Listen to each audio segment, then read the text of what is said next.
Hey, what's up guys? I'm Elal and welcome to Straight Talk Crypto, where we talk about everything and anything that is crypto. So today's a pretty special episode for me personally, because if you don't already know, our channel is based in Hong Kong. But today we'll be shooting the entire episode in my native tongue, English.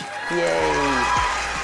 Anyway, don't you Canto friends out there worry, because we're still gonna have Cantonese subtitles right down below. All right, so today's topic is a yield farm and staking platform. Another one, right? Well, this is not your typical yield farm. So it's a little bit special in the way that it has a few different things in its ecosystem. The first thing being yield farming and staking, like I just said, but also it has an online gaming platform built into its ecosystem. On top of that, it has a really innovative new token, which it's not really been done before in the entire DeFi space. It's a really great token for hedging against a bear market, and it's proven itself within the last few months. But we'll get into that later. So Blizzard.money is the name of the platform. And like your typical yield farms, you can use LP tokens, which is liquidity tokens, which is a pair of 50-50 tokens, like for example, BNB and Cake. If you don't know what LPs are, you can check out our other video, which is talking about one-click LP farms. Check out the link up there. Anyway, back to the video. So LP tokens, you can stake them and get the native token of Blizzard.money, which is xBLZD, as a reward. So you can take the xBLZD and stake more xBLZD, or you can use it to stake other tokens. Now previously, it did something that's not very typical in the DeFi world. You could stake blue chip tokens. What I mean by blue chip is tokens such as Bitcoin, Ethereum, BNB. Now these coins are like your major top 10 players. You don't usually get to stake those, right? But with xBLZD on their platform, you could previously. Of course, they're not at the moment, and I don't know if they will in the future, but stay tuned. Anyway, if you want to check out xBLZD token and where you can buy it, check out this CoinMarketCap link right here. So, the xBLZD, besides those blue chip tokens I just mentioned, it can also stake LP tokens, which is the first platform to kind of offer something like this, where you can use its native token to stake LPs. By doing this, if essentially, once you have the LPs, you can harvest them and you can take them anywhere you want, on any other platform, and use them to stake other things. It kind of cuts out the middle process where a lot of people might get stuck. If you don't know already, actually LPs can be, depending if you've already done it or not, a 2 to 5 step process. So you're cutting out all those steps, easy as that. At this moment, it's only going on for maybe another few weeks, but you can use your xBLZD to stake Tusk token. So what is Tusk? Well, Tusk is the native token of the Blizzard's ecosystem, Mammoth Gaming. So what I said before, Mammoth Gaming is the online gaming platform. It's going to have games like roulette, dice, blackjack, and they're even going to have NFT loot boxes coming up too. If you hold Tusk on their platform, you're entitled to a whopping 50% of all the house winnings distributed to all the people who hold Tusk token. Sounds great, right? You can imagine it as kind of like a publicly listed company on the stock market.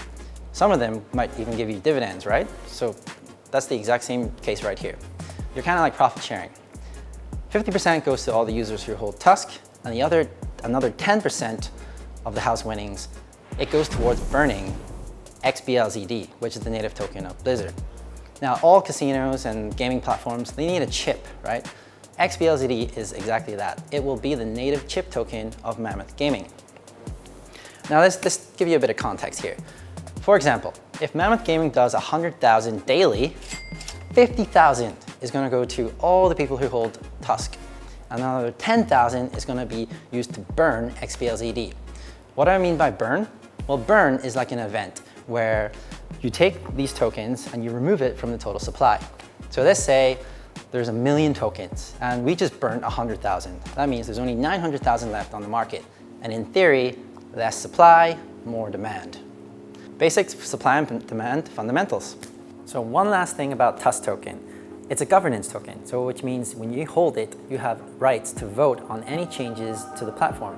Any proposals or anything that they would like to change based on the games or the rewards, you get a vote in, you get a say in that. Okay, so moving on, we're getting to the best part of this episode. I would like to introduce their most innovative token. Their most innovative product is called the Snowbank.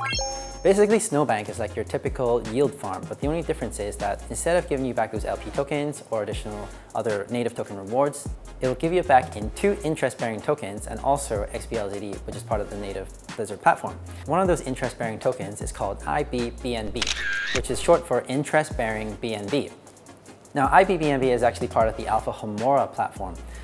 So you've heard of margin trading, leveraged margin trading, where users will borrow more than what they have in order to make larger trades, in order to earn more. Well, leveraged farming is what Alpha Homora offers. They lend you more assets, so your lump sum amount is larger, so you can farm more. Anyway, when it lends out assets to people who want to leverage yield farm in the form of BNB, there's an interest charge. Now this interest goes directly back into the token ibBNB. So ibBNB is always worth more than BNB. The price of ibBNB is constantly rising versus BNB. And later on, at some point, if you want to change it back into BNB, you can do it directly on Alpha Homora. So that's the first interest-bearing token. Now the second one is called GALE. Now this is really special, and it's never been done in the DeFi space. So props to the Yeti team for doing it. That's what they like to be called, Team Yeti. Cue the icon right here. Anyway, GALE has a linear bonding curve. What does that mean? It means as more is issued and more created, the price of GALE actually rises. Now it has a programmed in rising price floor. What I mean by that? Simply put, as more is bought and sold, there's a 3% tax on every transaction. Now that goes into burning GALE to reduce the supply and keep the rising price floor rising. Let's say every single user that holds GALE, every single person, they sold all their GALE back to the Snowbank right now. The price would not drop below that rising price floor, which is currently sitting at around 0.09, I think, 9 cents. But the current price of GALE is about 0.57. Now, it's pretty impressive because considering it started around 0.001 and now it's around $0.6. The only way that you can actually gain GALE is by staking in the Snowbank, and the only way you can sell GALE is also through the Snowbank. So there's no liquidity on the markets, so you can't buy it from a typical exchange, centralized or decentralized, only through the Snowbank. That's what makes it so special. The burnt GALE is sent to this address. It's called the burn address. Typically, as I said before, burning is the process of taking tokens from the total supply. So it reduces the supply. But in this case for GALE, it's transferred into this burn address, but it's not actually taken out of the total supply. Instead, it's moved there, and that address cannot be accessed by anyone. The Yetis locked it up and threw away the key. So in this address, while it's still there, it's still earning interest for all the GALE users, but it's not actually technically part of the supply.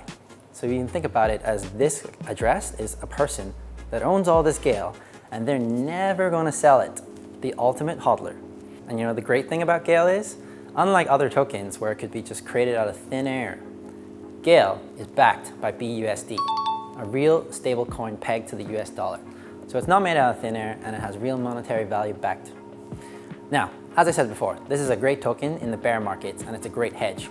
And it's proven itself, definitely. In the last couple of months, when you saw the rest of the market like Bitcoin and all the other altcoins, it tanked, absolutely tanked, like 50%, some even up to 100%.